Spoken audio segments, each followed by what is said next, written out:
What's happening, everyone? Welcome to the Sportscast. It's me, Andy Grant. We've got Gary Judge here. I couldn't say your name for a minute. Gary Judge here from Across the Park podcast. Going to take you through a week's worth of sports. Don't forget, get following Gary and Across the Park on all your socials. Before we start, Callie, who's co-hosted this show a few times with me as well. Also, you'll know him from his amazing artwork. These are, let me get this right before Callie tells me off. By the way, he's give this to us for our studio. Quality. So, I don't know when it's going to be released, but it is a limited edition. Don't know when it's coming out. Don't know how much it's going to be. Don't even know how many is available. But all you need to do to get in the loop with this is sign up to his email. It's callionline.uk/CalliePreds. Or his link is on his Instagram, and his Instagram is @CallieUA. If you're born in the 80s and you didn't have a pair of them and you played footy, you never lived. Yeah, they were What a pair of boots they were. I think everyone's favourite. I remember I was 11 when I got them for Christmas, and to this day, it's the best Christmas present I ever got. Preds were, they are a beast still, but Callie's, thankfully, we're having a bit of a rebrand. All will be revealed in a few weeks, but Callie's give us this for our studio when it has a makeover, and you could get one yourself. Like I say, don't know how many is going to be released. It's limited edition, and it will be coming out, I'm guessing, the next few weeks, couple of months. So get signed up. Like I say, all the links are in his bio, but yeah. Quality. Belter, innit? Boss. All right, let's crack on with the show. I want to talk, and it sounds like I'm being really, really negative. Oh, that's a change, you know, innit? But I don't know if you're seeing last night, England under-21s beat Israel 3-0. Don't start knocking. Go on. Yeah. No, I'm not. Are you going to be negative about it? You haven't conceded a goal in the whole competition. No, you're going to laugh at this, though. Go on. So, before I tell you then, let's say the facts. England doing really well. A few Liverpool and Everton players are doing really well for them, performing.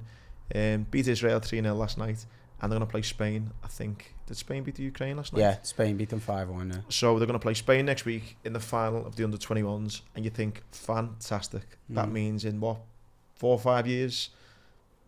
Maybe some players coming through, yeah. Maybe the main England team, you'd like to think. What if I told you that in 2009, when Germany's under-21s won the Euros, under-21 Euros, right? That same team, 2009. In 2014, Germany win the World Cup. Yeah. So 5 years later, after Germany under-21s win the Euros, 5 years later, the main national team win the World Cup, right? Okay. When Germany under-21s won the Euros, they beat England under-21s, right? Yeah. So you're guessing similar level. 5 years later, Germany go on to win the World Cup. 7 players. Hang on. No, I know where you're going with this. No, let me finish because this stat's amazing. So 7 players who played in the Germany under-21s Euro final played. And none played in Germany's World Cup success, right? 7 of England's under-21 starlets, right, play for Sunderland. So what I was trying to say is, it sounds dead exciting on one hand. England under-21s are doing really well. Let me just kind of go back a little bit though, or come back to you on that. That was recognised. In fairness, the FA don't do many things well, but about 15, 20 years ago, they almost ripped the book up a little bit. Now I know you're going to say, well, that was after the fact, but it takes almost a generation, doesn't it, for that to go through. I honestly don't look at this crop of players and go, yeah, you're definitely going to be in there. I mean, Cole Palmer probably being an exception. Morgan Gibbs-White maybe has still got a kick on and still could. Harvey Elliott maybe. I think he's been one of the better players in this tournament, but yeah, definitely he's still a talented player. My point being is that I think the way in which England operate in terms of the selection has changed a lot in the last 15, 20 years. With regards to the main national team? Yeah, both. The selection of the 21s. A lot more of these 21s players 20 years ago would have been pushed up earlier to the first team. Yeah. Would have had caps by now. But now it's like, no, we recognise that it's important to win trophies. So you said they were in the final, which is it's still an achievement. It's not an achievement, is it? Well, no. At that level, in youth level, to be honest, I might have actually trophies. Messed up the stat. It might have been the under-18s. And the under-17s. Steve Cooper's under-17s, less than that, 3-4 years ago, won the World Cup. A lot of them players are now in that 21 team, and some of them players have actually graduated to the first team since. But it will be interesting to see, like you say, like you've just said then, they won the under-18s, whatever. If we do, they're potentially going to win the under-21s Euros. Surely, like Germany proved in 2009 and then 2014, you'd like to think there's 5 or 6 players there that can make the jump from the 21 to the main. There has already been a few, is the point I was going to make. I mean, I wasn't ready for that question or that topic, but I certainly do. Yeah, look, you can talk about stats all day, but I think the point I'm making is that 20 years ago, certainly, and even 30 years ago, we were not winning any youth tournaments. We haven't won the 21 since 1970 something or 80 something. For some context of that, I only told you because it sounds funny. You say Sunderland were a team in the Prem finishing in the top 7 back then, so it's not as if like Johnsons and all that. Yeah, so it's not as if like, you know, people thinking, oh fucking hell, 7 of our players play for Sunderland who are in what, League One. Back then they were still playing. 7 under 21 players were still playing Premier League for a top 7 side, but I just thought it sounded quite funny. No, listen, it is mad, like, but it doesn't surprise you that's been. But I wonder what though. I mean, it's probably a whole podcast in itself on the whole under 21 set. But I wonder what back in 2009 to 2014, Germany did so different with that group of players. Because they've always they've always done. Germany, if they held players back to play in competitions, play for the country, and win competitions, and get that, and as a group as well.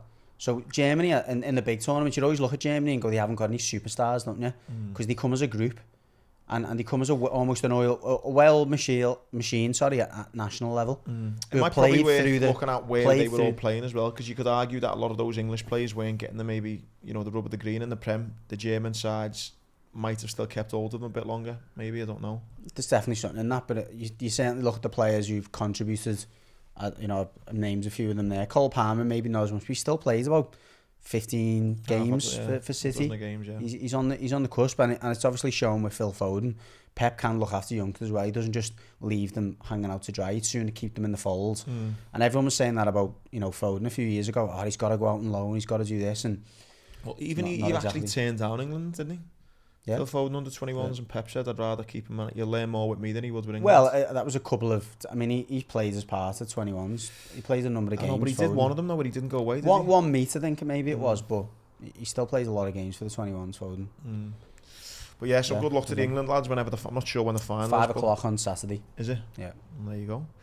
Now that that's out the way, my little stupid, shitty Sunderland stats, which I fucking loved, but got to start. It is mad, like Saudi Arabia. I don't know where you want to. So I've actually made a list of the people who have gone out there. So the actual done deals done: Benzema, Kante, Neves, Koulibaly, Mendy, Brozovic, is it? Brozovic? Yeah. Didn't know that one. Jota, Firmino, Robbie Fowler, and Steven Gerrard. Jota? Which Jota? Celtic Jota. I'm going to say it. When's the Diogo Jota go? No, Celtic. Jota's a player as well. Jota's a player, yeah. So I think there's a couple of things I want to try and. So, oh, by the way, and the talks are ongoing with Neymar, Ziyech, Bernardo Silva, Saul, is it, from Atletico, Zaha, Buffon. The players who've rejected it so far are Son, Modric, Vardy, Mourinho, and Pedro. And Messi, you could throw in. Pedro from Lazio, ex-Chelsea Pedro. Maybe. Must be, yeah. So a few things to kind of digest there. Right, firstly, let's talk about Stevie.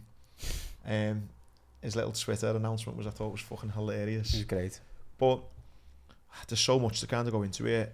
Number one, do you think it'll ever get to a point where you are... Yeah, you know when you were growing up, you used to watch... Well, I used to always watch on a Sunday, Italian or Saturday morning. Scorio. Yeah. Go, that one. Do you think James Richardson sitting with his cup of coffee in his newspaper. Oh, what a fucking... Unbelievable. I was actually... Who was I talking about? That was my childhood. Yeah, it was, yeah. Unbelievable. I was talking to someone about this. In fact, I was talking to Mick Lyons, who used to play for Everton, about it, and talking about the fact that, you know, when they were kids, as in like the generation before us, they obviously had all their players they used to say in the street. And I said, you know what? I was like shouting out Baggio and all that, and Batistuta. I literally grew up on those players. And I actually, you know, this is a bit, wasn't as embarrassing at the time, but when Ince went over to Inter, I was like proper into Paul Ince. I had Ince 8 on the back of my Inter top, and then he signed for Liverpool. But I had an Inter top though on that note. Yeah, I did. I loved the Inter top. Recoba, I used to love Recoba. A player he was. Uruguayan, was he? Yeah, he was. No, he was Chilean. Colombian, South American anyway. Yeah, he was, yeah. Point is, are we going to get to a point where kids are coming in screaming Salam Alaikum every Wednesday rather than go, Lazio, you know? Is that going to be a programme? Saudi Arabian, Sunday night Saudi, Are we going to be all watching in that? fairness, you compared it the other week and spoke about Live Golf and what their strategy was there. It seems a very similar strategy now. They're bringing in players and personalities that are obviously still got currency in the game. You can see the angle now where it's like, once they get to a point, even if it's a season down the line, where they go, right, we've got a team here that we think is capable of competing in, let's say, the Champions League. They go to UEFA and go, we want to be in the Champions League. No, you can't. Sound, we'll set up our own Champions League. No, don't do that. Come to the table. It's almost the same play, isn't it? Well, it is, and I think it's whether they even go one step as you did, or even if they go one below that and they start doing, the World Club Championships, what Liverpool won a couple of years ago. He could legitimately get into that, couldn't he? Well, they could anyway. Got to win that. They've just got to win the the Eastern version. If you get to a point where, let's say, Man City win the Champions League this season, and then Gerrard's team or whoever, I don't know, someone wins it, and then now Ronaldo's playing for a Saudi Arabian team who are beating the best team in Europe, then you're a bit like, fucking hell. Will that ever happen? Probably not, but... I don't know. You don't know, do you? Because you read that list out, mate, and there's a couple of players there who are a little bit over the hill, but there's some players there that are getting most teams in Europe. And the other side to the point that you've just made is, let's say they want to come into the Champions League and they say, no, you're not from Europe, so you're not coming in it. But then there'll be players in Europe who are thinking, you can get a big payday if they come in. Do you know what I mean? So there could be teams that go, listen, it's been well documented, all the teams who want more money, the breakaway league. So what happens if these, Saudi Arabian teams say to UEFA, look, we'll throw in £1 billion added to the pot if you let us join, and then Liverpool, Man U, and Man City go, okay, well, that's an extra 50 mil each per team in the Champions League. Let's do it. Fuck them. I know. That's what I mean. The members will probably vote, won't they, against whatever UEFA, because money talks. But yeah, there's loads of different ways to look at it. I mean, going back to remember what your original question was in terms of. Well, there's so many. So there's that aspect of it. Do you know what I mean? Will there ever be a point where kids, the way we were watching Italian footy, screaming goal Lazio, is there ever going to be possibly, kids screaming? Well, we were asking amongst our mates, which is going to be the first broadcaster to get the rights of it, because I reckon on the slide they're probably all scrambling to try and get it. I honestly do, because it's one of them, isn't it? Like you don't want to be out of that, do you? I think if you get in first. I don't know whether I'm too old, but I just can't imagine on a Sunday morning switching over to Saudi Arabia TV or I don't know. You know what? Channel 4's these people here, these players, not all of them, but some of them got some serious followers on social media as well. Obviously, Ronaldo has, and without doubt, kids will have been watching Ronaldo's games in some ways. They will have done, mate. Like it or not, they will have done. It's madness. You're right. I think maybe you are a little bit too old to appreciate that, but in this age of social media and the way that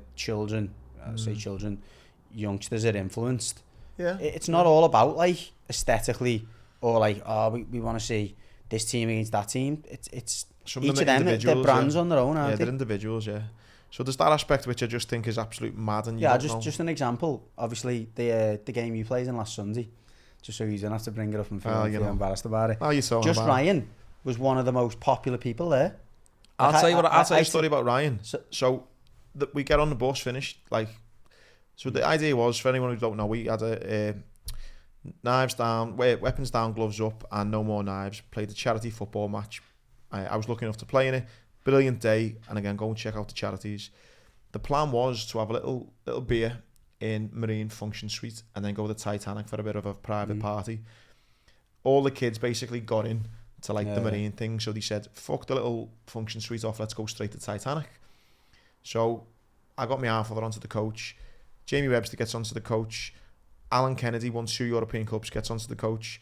Paddy the Baddy gets onto the coach. Everyone gets onto the coach. And we're sitting there going, fucking hell, why aren't we going?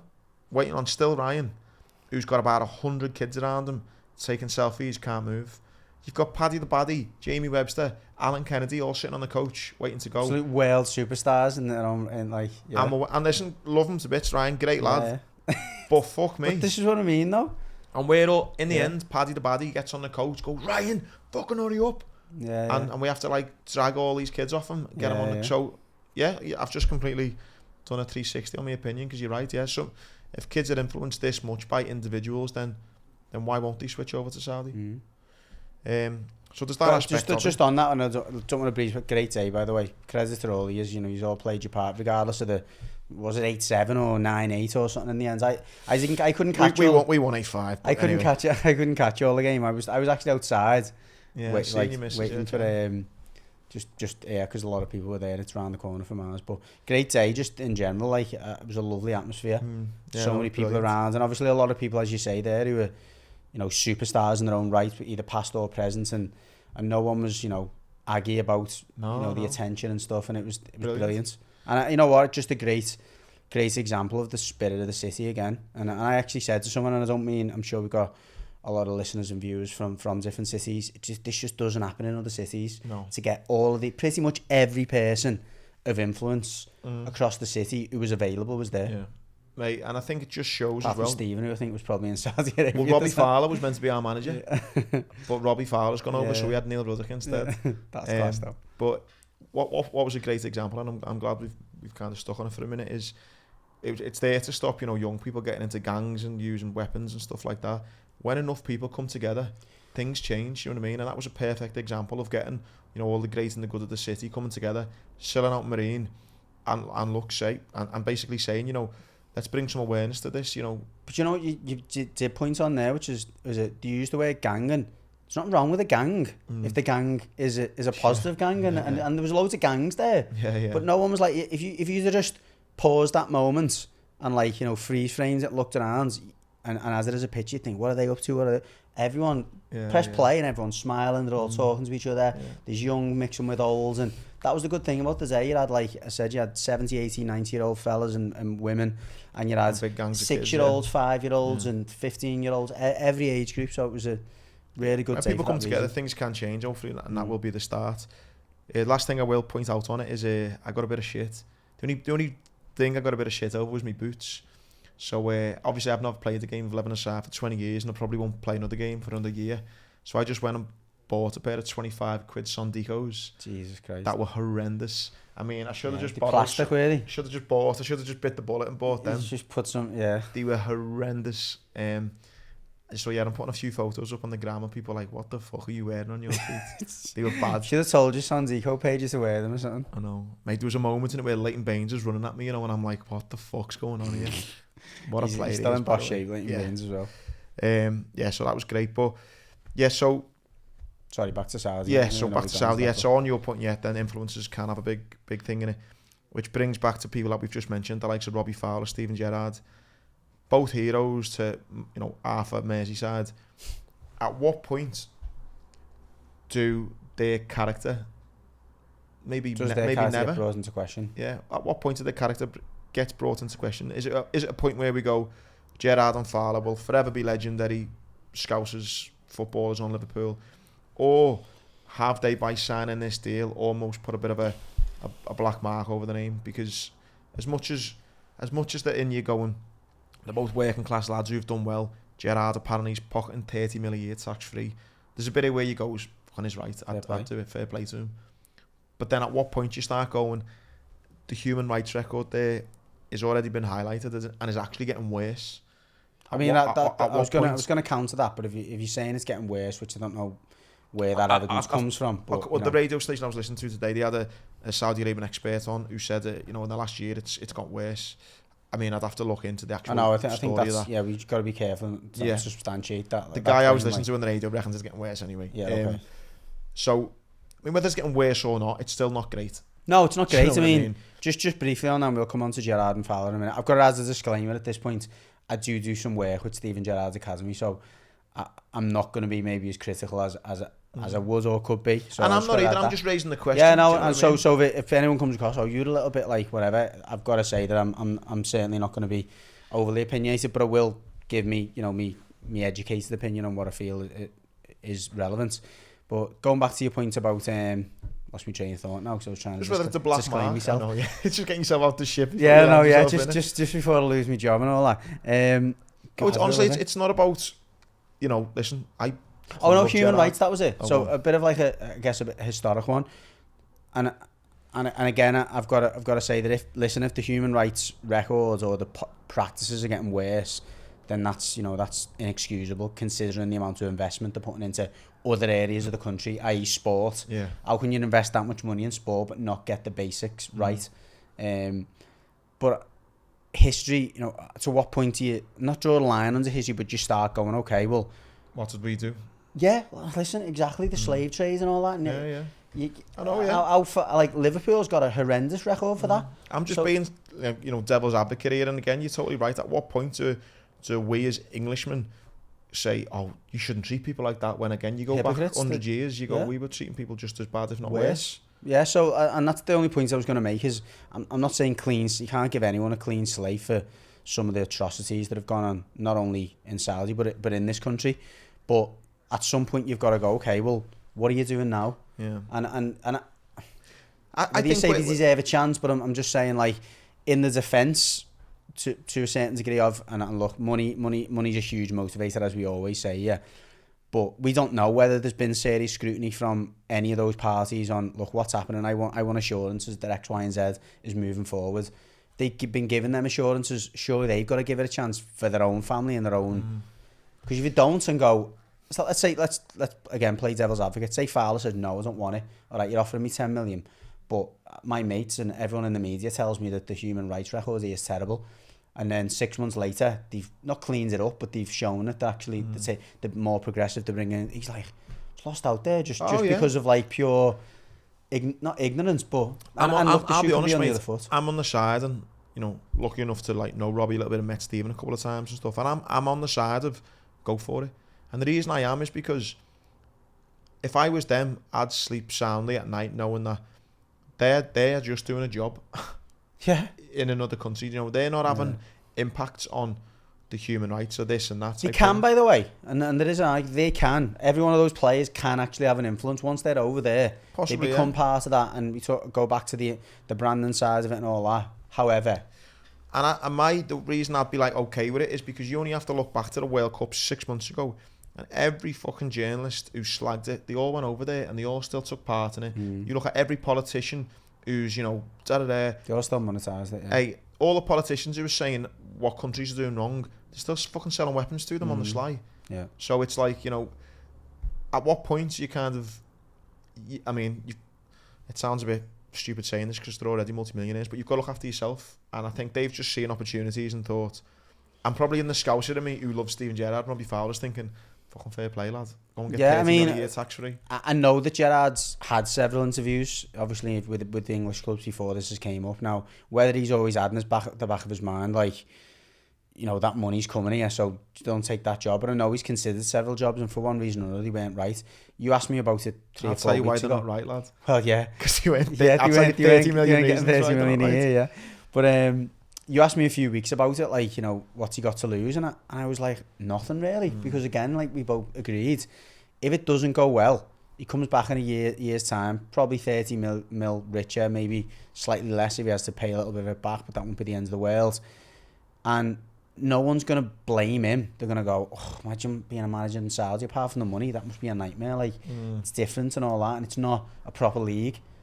But if it goes right and the Saudi league does kick off, and he wins the league in his first season, and it all goes, and everyone's flooding over there, he's one of the first in, isn't he? So it's a kind of win-win situation. It's a win-win, and I think the fact that so many other players have gone, it doesn't make him look like such. It vindicates it a little bit, doesn't it? Because I think if there's initially when Ronaldo went, in many ways Ronaldo took a lot of the flack. Do you know what I mean? And again, bit of mercenary. Why aren't you staying in Europe? And then, but maybe Ronaldo was looking at the same way, going win-win here. Because if this league flops and I get off, it's like it's not my fault because the league's crap. But now that everyone's flooding over, it looks like Ronaldo's been the he's been vindicated, hasn't he? It's like I just think it's just an interesting question, which I wonder whether any scousers will look at Stevie and Robbie in a different light. Of course they will. 100%. People will look at anyone in a different light the minute they. Yeah, look, we don't need to go down that rabbit hole in terms of like jealousy and all that, because half the time it is, isn't it? Half the time it is. If anyone else had that opportunity, really putting yourself in that position. The only thing aside I'd say, from the odd 1 or 2%, you are, really. The only thing I'd say is what I think people's main thing would be is, do you really need it? Now, I'm not a multi-millionaire. I don't know if you've got 50 million what another 30 would do for you. I know, yeah. I don't know. I'm unfortunately not in that position. But I think that's the thing, what people will say, why do you need more money? Why do you need to go and do that?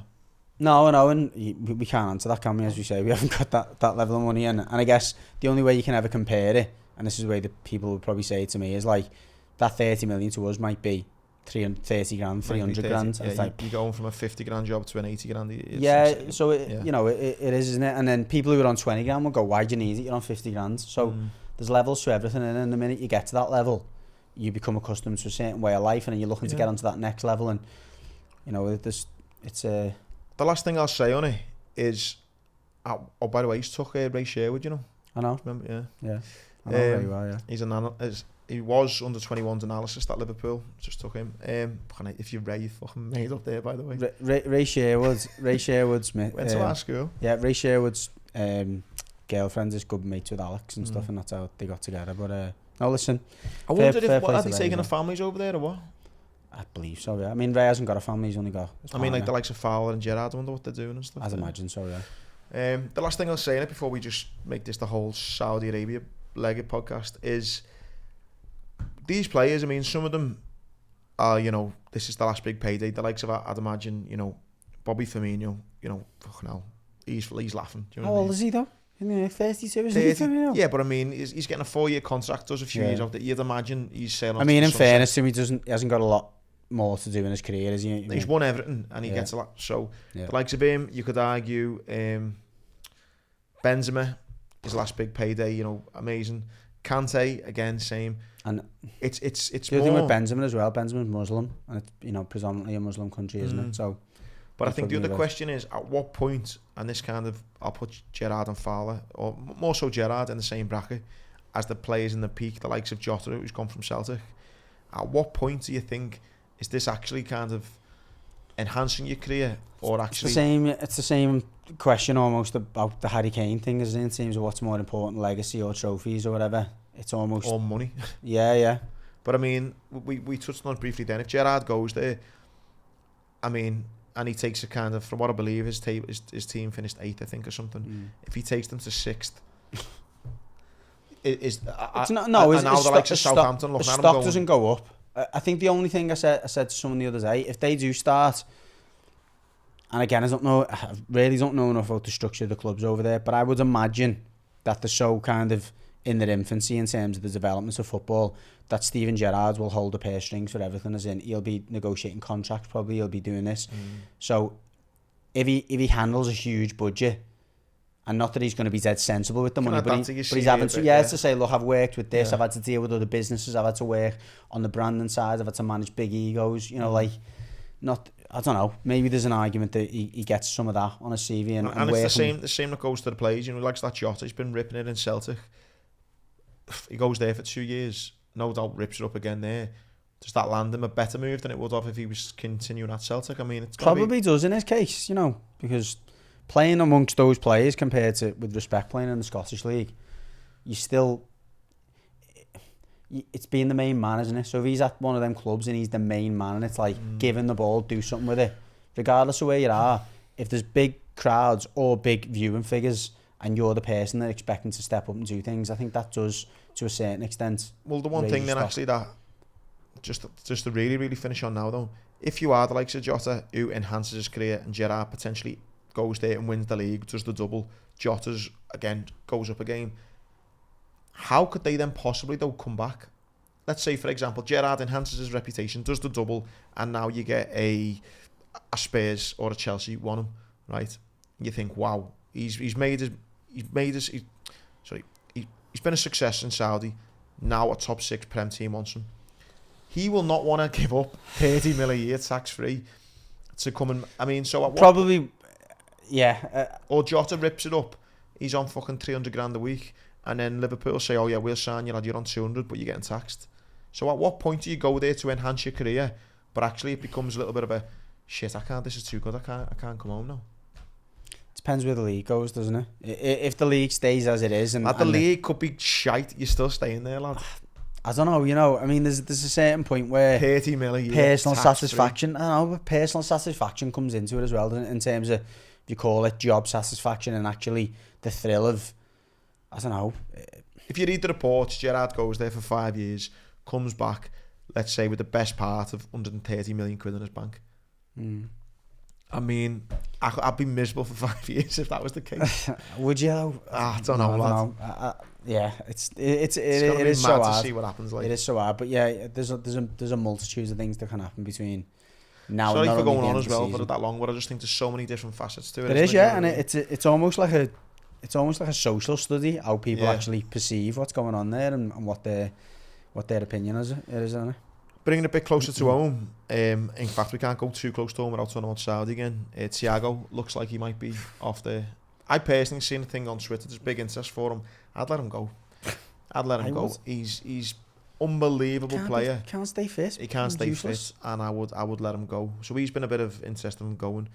Liverpool have just signed a player which surname, how'd you say? Spolazai, who, according to the 2 minute of YouTube compilation I've seen, looks an absolute baller. Do you know what I'll say? He's perfect for the Prem. I do watch a lot of German footy, and Leipzig are one of the best sides to watch, and the most, despite what you ends up getting in Naby Keita, they are the team that play most like a Premier League team. They're dead, they're quick on the break and stuff, and they get the ball they're not afraid to play from back to front, play at a high tempo. He's a proper box-to-box player. And the 2 players you've signed look like Jurgen Klopp players, you know what I mean? They cover a lot of ground, they fly into tackles, they work hard. He'll get you more goals than McAllister does. Yeah, he's a bit more attacking, isn't he? I think already can play across the front line as well. And there's also a bit of thinking where when Mo Salah goes for the African nations in January, he's potentially, he's very versatile. Very versatile, which again, Jurgen Klopp likes, doesn't he, in a player? I think he got massive experience in those 2 signings as well. I mean, he's 22 and he's already captain in his country. And you've got McAllister, who's won a World Cup. So there's 2 relatively young players coming in with massive experience. So they both tick a lot of boxes, clever signings, and I think that one particularly is a good one for Liverpool. There's talk about Lavia as well from Southampton, but I think they were asking for 50 mil, which Liverpool were a bit put off by. But I've also seen a few things about, there's a young lad at the Euros now, the under-21s, Colwill from Chelsea, a defender. He's meant to be a bit of a big prospect, but he's been at Brighton on loan as well, hasn't he? Was he? Yeah. Levi Colwill. Yeah. So after being a bit underwhelmed by Liverpool's transfer activity, it seems to be spicing up a bit, which I'm quite happy with. In your position, I think the frustrating thing for you will be them 2 or those types of players should have been who you signed 2 years ago. When you won the league, let's do it again. It's now you're trying to catch up, aren't you? And they have to hit the ground running. And although McAllister, I think, definitely will, Spolazai, it might take him a little bit longer to actually bed in because he's coming from another league. But one thing I will say before we move on to the Blues is, and people will go, just because you fucking give me a ticket, you mate to him. Have you seen Jordan Henderson's Instagram? He's fucking ripped. Like, it looks like he's... No, honestly, no. It looks like... he should be. No. Listen, I get that they're all fit all year round. But he... I think he's went away thinking, fuck, like, this midfield's going to be getting a revamp. I want to be part of it. And I know they're always fit. But honestly, see what you think. Go on his Instagram and have a look at him. Lad, he looks like he's been working hard all summer. See, again, and you could argue and say, well, that's why he should. Yeah. So he should. But no, look, fair play to me. A bit like Firmino, he could be forgiven to go, listen, I'm going to kind of lay my sword down. I've won, as captain, I've won all these trophies and all that. I've done more than anyone ever expected me to do. I've represented my country. I'm going to kind of kick back. It looks like he's ready for a fight. Onto the Blues, the only thing I could see, mate, is you are letting go young lad Samuel Smith, I think his name is, 17 years of age. Looks like he's going to Chelsea for 4 million. Yeah, I say letting him go. It's I don't think we've got that much choice. Apparently and again, look, it's not completely substantiated, but the message that Sean Dyche got is you either sell your first team players or you let your younger players go. Bit worrying for the future, that though. Of course it is. Of course it is, and it's a shame for the academy. Obviously, we've had a lot of criticism, particularly from Everton fans, in the last 5 or 10 years for the lack of products. And when you see players like that going, I mean, it's sad for the kid as well. Going to Chelsea, he's going to get sent on loan probably to Holland, and he might just die out there like a lot of Chelsea players have. But yeah, sad without doubt. But I think it's sign of the times at the moment, unfortunately. Anything else on Everton before we swiftly move on? Unfortunately not. It's back, the players are back in training. There's not been loads of news, has there, to be fair, coming out of Everton? No. Still waiting on like new board and stuff like that? Yeah, that's it. There isn't a lot. I'd be going over old ground, I think, just repeating what I've said before, but I think it's a case of watching the space. A few funny ones on United. Have you seen Harry Maguire? Oh. So they're trying to obviously get rid of him. They're trying to get rid of him. But because they've got the Champions League, his wage is now going to go up. Now, it becomes again that kind of moral compass where you think, do I just sit here and get me a little wage increase and I'm not that bothered about leaving United? He can come out in the press and say, I want to fight for my place, I love Man United, but actually he knows he's not getting near that starting 11, but he's just had a 5-10% wage increase because of Champions League football. Or does he say, you know what, I'm not wanted here, the fans don't want me here, I want to play regular football, I'll take a wage cut and I'll go and play. I mean, what would you do? It's easy for us to say. I know. I think if you could get inside the psyche of these players, it'd be easy to answer that question. But we just none of us know Harry Maguire personally. I think very few people probably do. What would you do though? Because I think it depends. There'd be a bit of me, that'll be better towards everyone who give me shit at United, and I just think fuck yous. I know. It depends, doesn't it? I mean, let's make the assumption now that he's. You know, he's looked after. He's not gonna struggle again, is he? Being on that money for a certain period. If he's managed his money well enough, and if the club comes to me and says, "I'll give you half of that," I'd take it, and I'd try and rebuild my reputation and get back in that England team and show them, because there's a certain... He gets in the England team anyway. Doesn't even play. No, but you know what I mean. Like, really getting the England team in deservedly, because when he was in the England team. He played well for England. Yeah, well, but when he got into the England team as a Leicester player and then stays in the England team initially under United, no one was arguing that he shouldn't have been there. It was when United obviously recycled a few managers and changed the styles and stepped 10, 15 yards up the pitch and he started to get exposed. That's when he became a bit of a laughingstock. I think if he goes to a club where they go, right, our back four and our defensive line is based on you, I think he'll be a good player. He can still be a good player. You know me, Harry Maguire story, don't you? For those long-time listeners, but yeah, he unfollowed me when he signed for United. That's so petty, that, isn't it? We did have this conversation last night. What? About your reputation preceding you. As a, yeah, I think people just got me down to just this bitter, anything that's not Liverpool, just... Yeah, I don't know if bitter's the word, just horrible. Oh, nice one, cheers for that. No, when it comes to Liverpool, though, and like other clubs... And that's why I've been thrown under the bus, I think. It's like agreeing with Andy Grant. Don't agree with him. It's like, listen, sometimes... When you got the sometimes, occasionally... I speak sense. Yeah. When you said something the other day, someone didn't even listen and just quote retweeted it. I wouldn't bother listening. He's talking to that fool of a man, Andy Grant. It was worse than that. My wife actually joined Twitter after that just to kind of see what was going on. Just keeping on United, you've got Mason Greenwood. They're going to be making a decision on him, whether to keep him or not. Apparently they're keeping him and send him on loan, aren't they? Or watch us to see what abuse he gets at other clubs before bringing him back. What do you do with him? I mean, in many ways, it's different to the likes of the Sheffield United player, who, by the way, it would all come out, he was completely innocent. But, you know, we had a dogged time going through all what he went through. This is one where there's no charges, but we've actually all heard the voice notes and we've all kind of... It's Gylfi Sigurdsson-esque. Gylfi Sigurdsson was hung out to dry rightfully by the sounds of it. A lot of the evidence that has not been seen but has been heard by a lot of people and no one's denied it is that he's had a relationship with an underage girl. But there's no charge though. The charges have been dropped and now he's signed for an MLS team 2 years later. Has he? Yeah, he signed for an MLS team. It should have been on the list, that, but wow. Yeah, Gylfi Sigurdsson signed for an MLS. I can't remember which one it is. Like, so he's essentially just whatever playing him, paying him still. Yeah, we were paying him. He was just kind of on gardening leave. Wow. Would you say? Wow. Wasn't allowed to come to the training ground. Wasn't allowed to play. 18 months worth of his contract we just paid off. And then now he's gone to the MLS. I mean, it's such an interesting one what happens with Greenwood. I mean, like you say, it is very similar. Then does he? Because he's so young now as well. Does he just get a pass? Does he or what? I mean, because he was a player, by the way, an absolute player. So unbelievable player. I had him in fancy football. One of the most talented players, without being dramatic, this country's produced. At one point, I had like 3 sex offenders in me fucking fantasy football. I had like Sigurdsson, Greenwood, someone else. You know. Honestly, I had a horrendous time with that fantasy. Typical cop-out. So, I mean, yeah, I don't know what... Again, I do sit on the fence with this one. It's like, do you just hang him out to dry because of this one mistake? Or do you go down the route of everyone makes a mistake? It's just the fact that the mistake's a pretty horrible one, isn't it? Yeah, it's a pretty horrible one.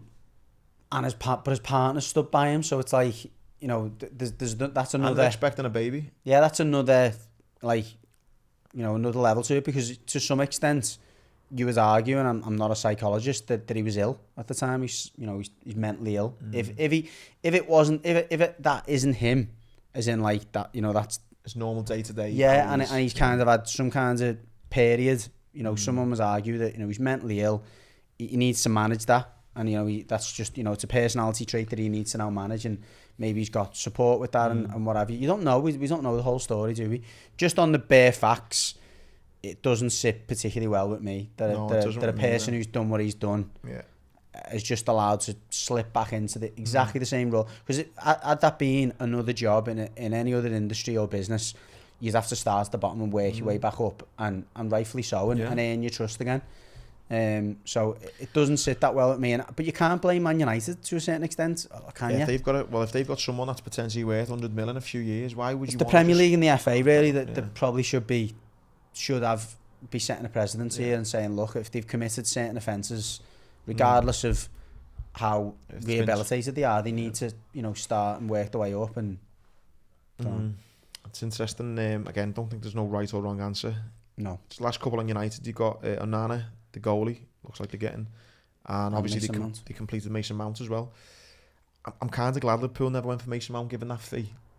I'm not like, what was it? 50? 60 was it? I think it's a good deal. Even honestly, at that price? I really think it's a good deal. Yeah. Time will tell.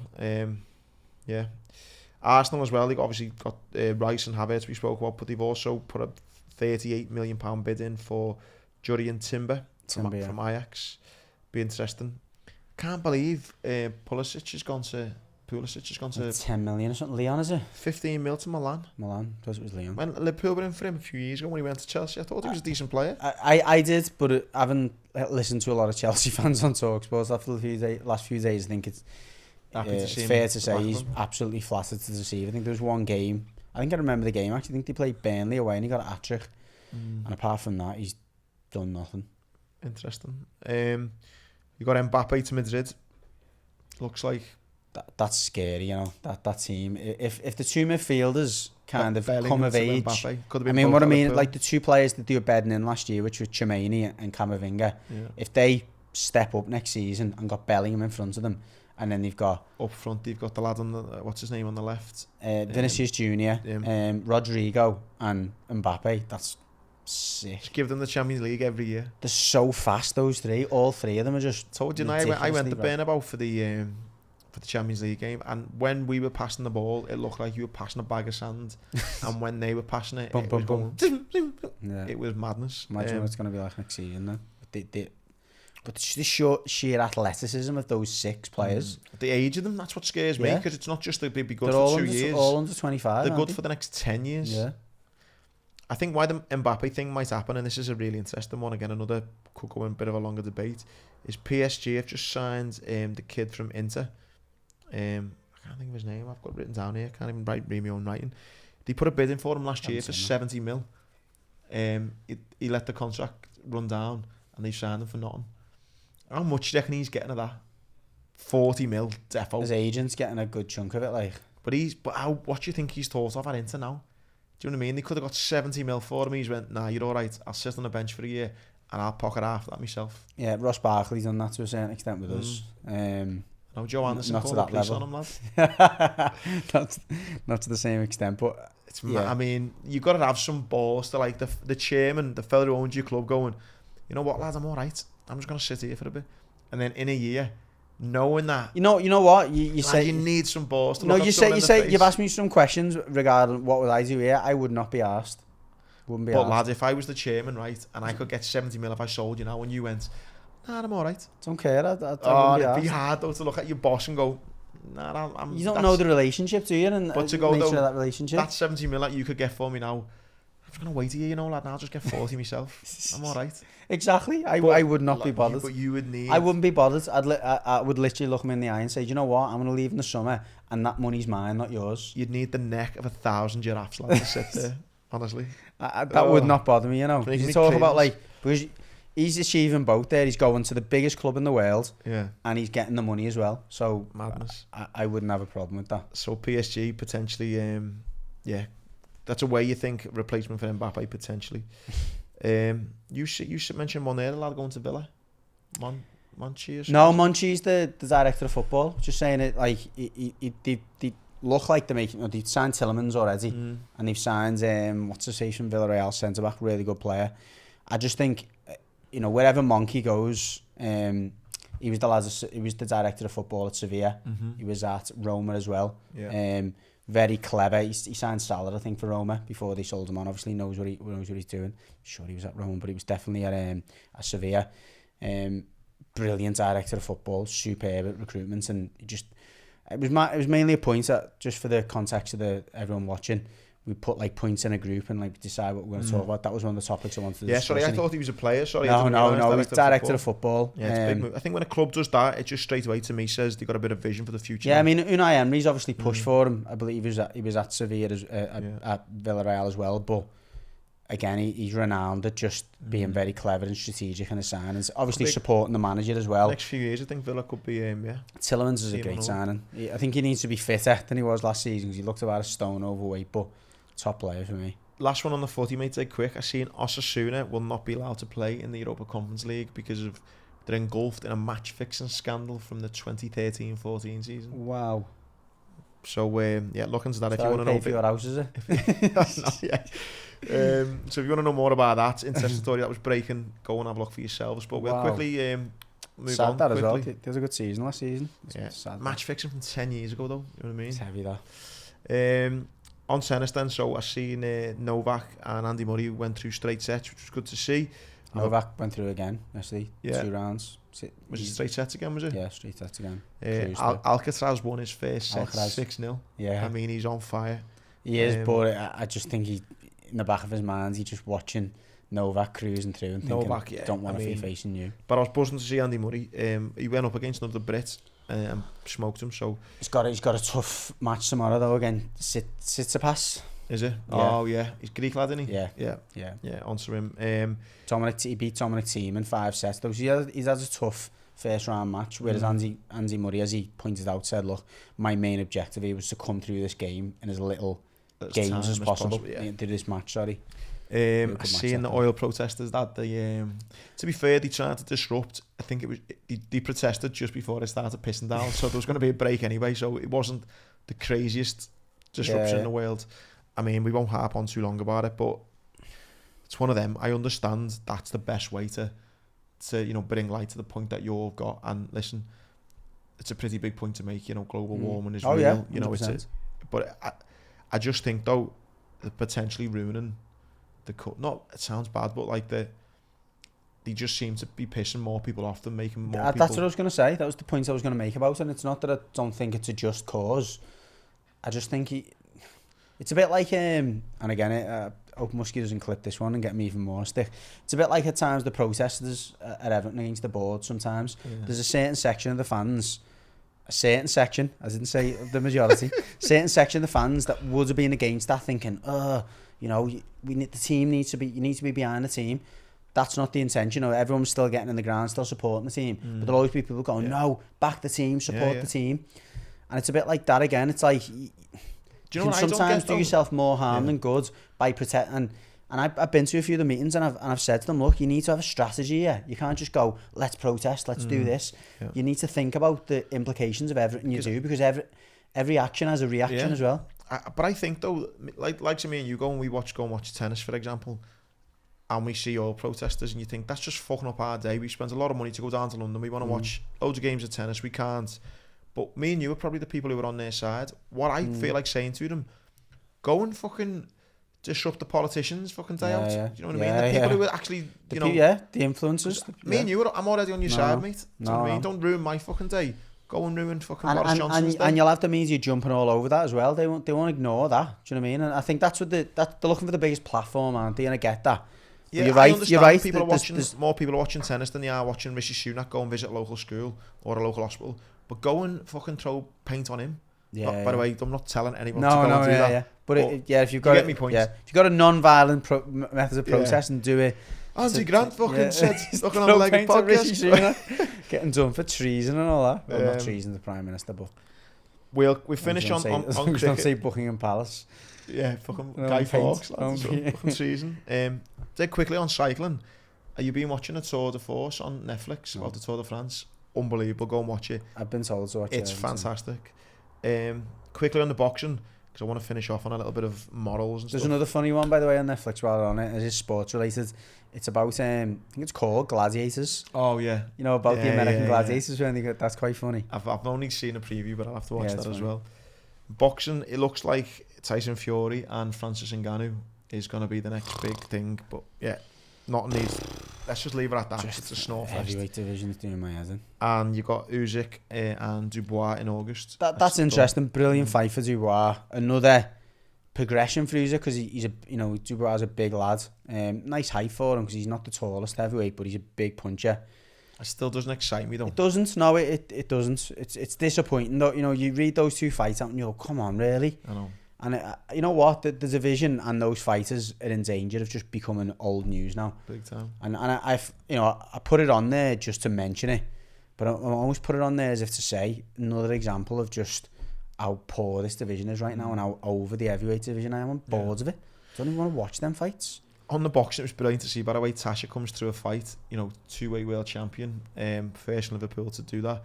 And then the next on the Sunday morning, she turns up and has a charity footy game match. I couldn't believe it. I didn't know she was there, and then I seen the photos after, and I was like, wow. Yeah, she was fantastic. Liam Smith's on that day, played for the Sunday League team, missed the pen. After the Eubank fight. Yeah. What I want to finish up on, because we'll have to wrap it up, is the Ashes. We said last week I'm not the biggest fan of it, but I was engulfed in it this week. On the whole, yeah. So for anyone who hasn't seen it, and again, you could probably tell me the rules better. Basically, the batter comes out of his crease, and the fella behind the wickets threw the ball. The wicket keeper. So what happens is the umpire's meant to say ends of over. It's the last ball of the over. The bowlers obviously bowls it. The wicket keepers threw it, caught it from behind, and just the instinct throws it towards the stumps because that's what you do. Yeah. It's not like, and that's the, you know, the sides where, you know, is he wrong, is he whoever. But Bairstow in the meantime has come out to just check his, you know, kind of check his the pitch and stuff, and to just go and have a chat to the other batter, because the umpire started walking as the ball's been played as if to signal, but he hasn't said end of over at the time. So by the laws of the game, he's out. And it's amateur to a certain extent, but then it's also like, it's a bit like in footy, someone going down injured and the goalie going to get a drink, and then someone kicking the ball and the referee's in. But a lot of the time that happens in footy, if there's a moment like that, the other team score, don't they? That happened once, Arsenal. It's happened a few times, though. You see on like YouTube and stuff and like that. You know what I mean? The amount of millions of matches there's been compared to cricket, it's happened really high profile once. But you know what I mean? And I just think it was the fallout of it went up. Ben Stokes was saying, wasn't he? She was on the other foot. We either wouldn't have took the wicket. We just said like it's easier said than done. I know it is easier said than done, particularly. But yeah, it went up to like political level and everything. It was getting spoke about in everywhere. 3 members of the Tory fucking parliament were banned from that long room. Oh, it was mad, and I just think that was another example though where, like, you know, the ECB were probably going, we don't want them like representing us here, because that's actually getting us negative. I'll be honest, I'm with the Aussies on it. I am. I am a big believer in, you know, when it comes to sport, and it's like the kind of, we had, I think, I am actually, you might have mentioned it last week, Carragher mentioned it, and I think it's like that kind of Luis Suarez type of, and whether you like him or not, whether you like what the Aussies done or not, I think winners in sport have an attitude of, if you're not cheating, you're not trying hard enough. And I'm not saying now you play like, just looking for a way to win, aren't you? The Ashes is about, that's what I said to you when we talked about it. I don't watch cricket, but I watch the Ashes for the needle. And that's another level of that needle. And you know, when it's all said and done, right, in 20 years' time, that whitewash we've won the Ashes. No one will be talking about it if Australia win this next match, and likewise, no one will talk about it if England win the next Test match, was just kicked off this morning, and then we end up winning the series. It'll just be a footnote.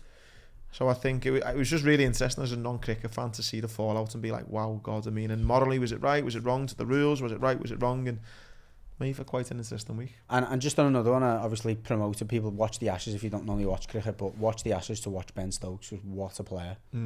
Probably the best English batsman. He's certainly up there now with, your Ian Bothams and what have you. What a player he is. Just like the last test match where he got 160 or something. Yeah. He plays at his own pace. He just decided, I'm just going to start hitting sixes here in a test match against the best test team in the world.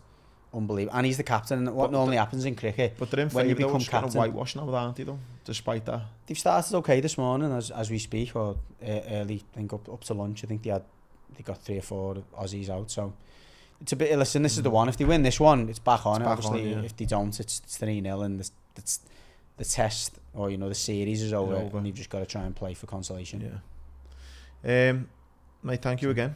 Again, final shout out. Let me just make sure I get his email right. Cali, if you do want to get updates on this limited edition print, again, don't know how much it's going to be, don't know how many they're letting go, but all you need to do is sign up. It's calionline.co.uk/Cali Preds, and he's on Instagram at CaliUA, and yeah, you get signed up to his email and he will notify you when they are on sale. So yeah, thanks again to Cali for that. Thanks again for you all for listening. Gary, thanks to you. Thank you. And we'll see you next week.